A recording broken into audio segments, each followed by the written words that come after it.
So a few months ago, I did these two paintings, and I didn't know at the time that it was going to be a series. This was the first one. I'm here. Series and Siri are very similar. My phone is trying to talk to me. Bye, Siri. Take care.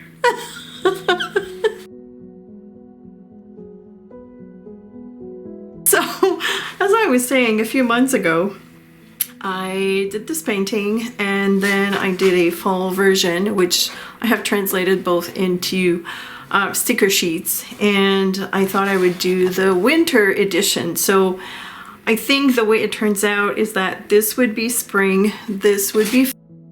And that's about it. Thanks for watching. Oh, I don't know what happened, but the SD card I was using, somehow that's the only footage I could salvage from it. I'm assuming it got damaged. So the next day I had to redo the whole video, a different painting. Yeah, fun times, but it's all good.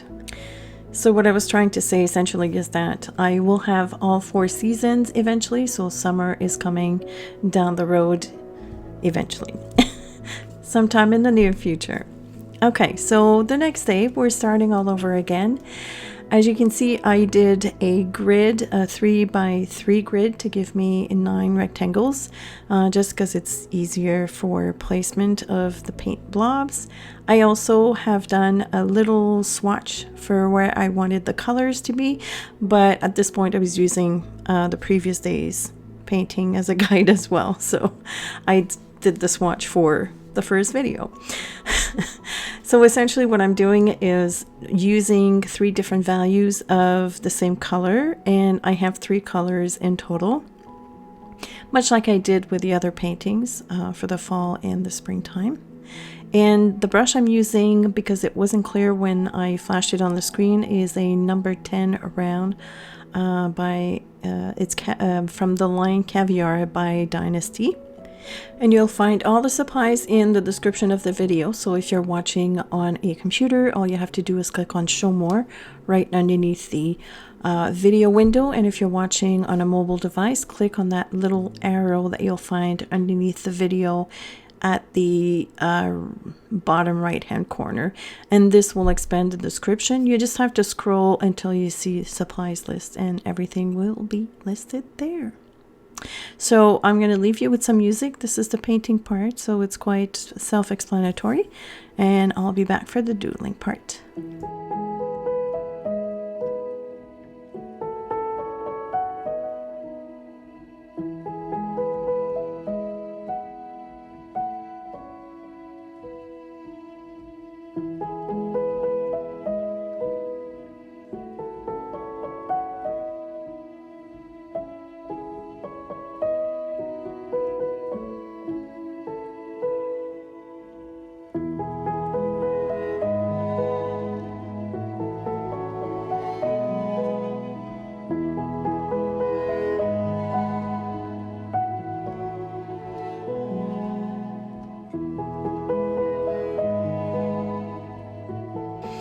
I have penciled in some of the doodles. Not sure why. I think it was probably because I wasn't satisfied with the previous version that I had done.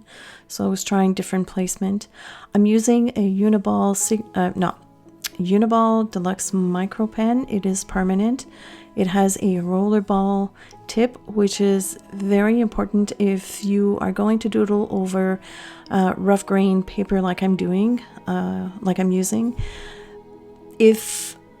And the thing is, okay, so it has a roller ball, it is permanent, the lines are a little bit thicker than I would have liked, but if I had been using something like a Pigma Micron, which has smaller sizes, or the Micro Perm, or there's another one, I forget the name.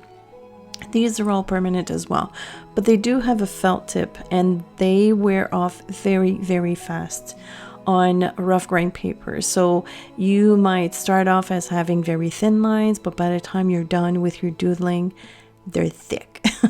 And so at least this one is consistent. Yeah, but it skips. I mean, you know, it's a trade-off. Trying to find the happy medium, but all in all, it's all good. I really, because the texture is quite heavy, having some lines that are skipping, I find goes well with the whole situation, if you follow me. So all in all, what I'm trying to say is that I'm pleased with the final result. That's all I'm trying to say. To stay consistent with the other two paintings, like the other two seasons, I wanted to doodle stuff that you find in nature. But I was a little bit stumped because winter's different. Typically, at least where I live, there are no leaves on the trees. But we do have evergreens, and I don't think I've ever doodled evergreens. So I did some research and I didn't do too bad. However, the branch that I'm doing right now, which is from a Christmas tree, I still don't know what the real name is, but it's not a pine tree, it's a Christmas tree. I forgot to add the needles to the center branch. I did it at the top but not in the middle and at the bottom. So the completed version you will see at the end from the photos.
I call this white gold, but it's actually called sterling.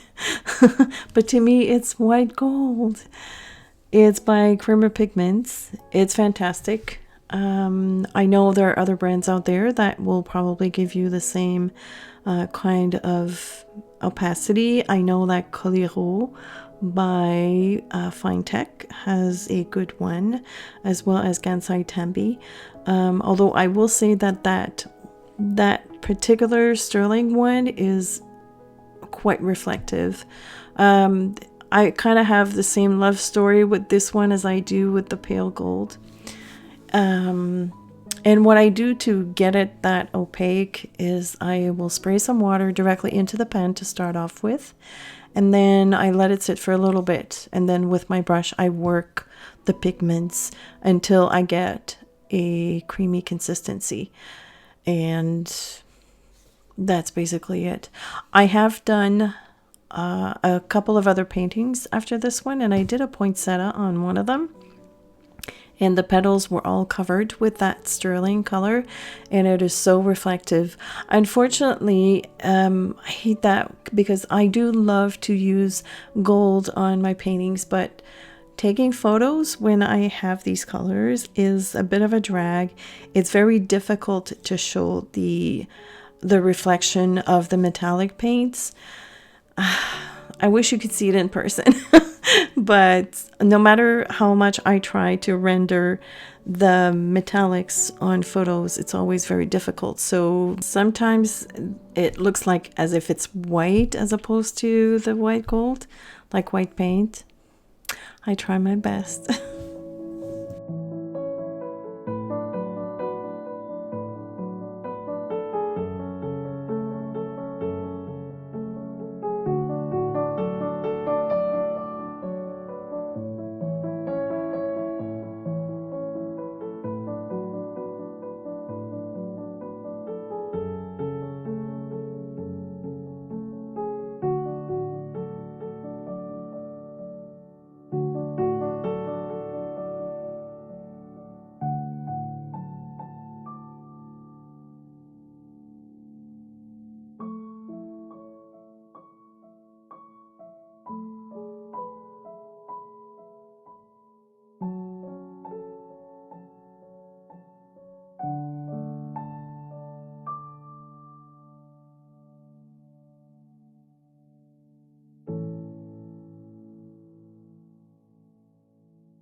I added a bit of snow with a Signo white gel pen and called it done.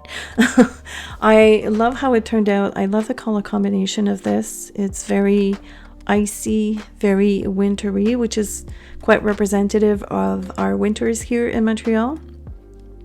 And as a side note, if you're looking for a good color that will represent the new Pantone color of the year, which is classic blue, don't be fooled by the name of the paint that I've added in the description. The Phthalo Turquoise paint in tubes by Renaissance is actually a good match for the classic blue. So this is the color I used, as well as their Payne's Gray. How can I forget that name? Payne's Gray in tubes as well. So that's it for this video. Thank you so much for watching. Oh, my nail polish matches also. Oh, look at us. Oh, matchy matchy. That was not intentional, by the way. I'm very honest with you. I just realized that. Thank you so much for watching. Thank you, my awesome patrons, for your patience and for your love and support. Thank you all for liking and subscribing to my channel, and I will see you soon.